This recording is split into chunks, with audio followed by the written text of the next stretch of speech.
Bonjour, aujourd'hui on va parler des institutions financières. Les institutions financières peuvent être répertoriées entre deux catégories, les institutions financières monétaires et les institutions financières non monétaires.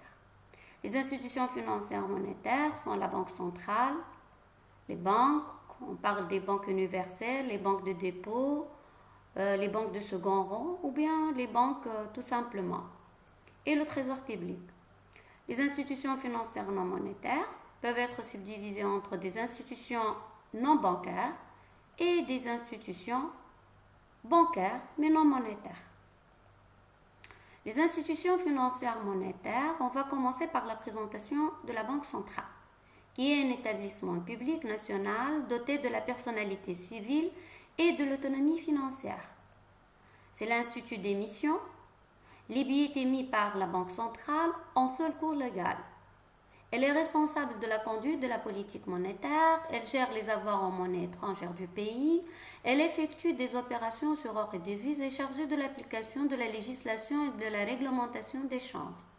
C'est aussi la banque des banques, puisqu'elle assure le refinancement des banques, contrôle leur activité en édictant des règles de gestion comptable et les normes prudentielles. C'est aussi la banque de l'État, puisqu'elle gère le compte du trésor public, peut lui consentir des crédits sous forme de découvert en compte courant.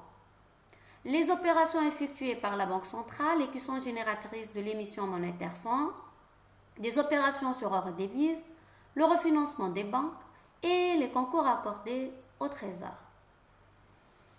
Pour les banques, on parle de banques universelles, de banques de dépôt ou bien de banques de second rang.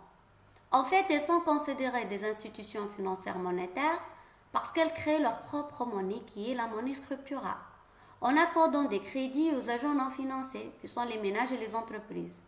C'est la possibilité de se refinancer auprès de la Banque centrale qui leur procure cette capacité. Les principales activités des banques sont la collecte des dépôts, l'octroi des crédits, assurer des opérations de commerce international, assurer un service de caisse de change, de mise à la disposition de la clientèle et la gestion des moyens de paiement, conseil et assistance. Prise de participation sous certaines conditions. Pour le trésor public, c'est tout simplement l'État, mais considéré du point de vue de ses activités financières. C'est un ensemble de services sous la tutelle du ministère des Finances.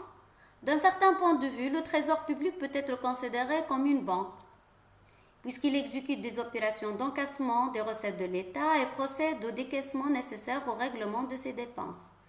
C'est une banque qui apporte son concours à l'économie en accordant des crédits aux entreprises, en participant au capital de certaines entreprises et en accordant des subventions.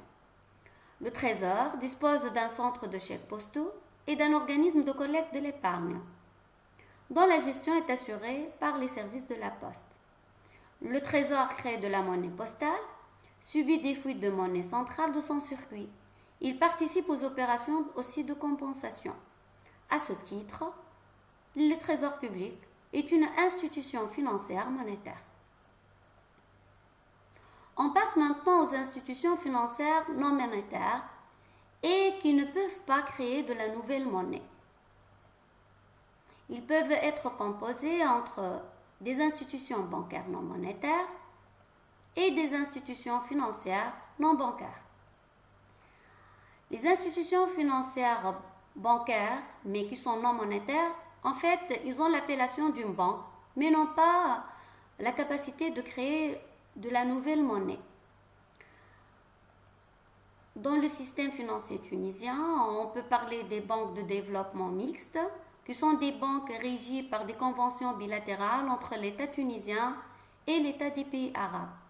Les banques offshore, qui ont pour objectif le financement des entreprises non résidentes.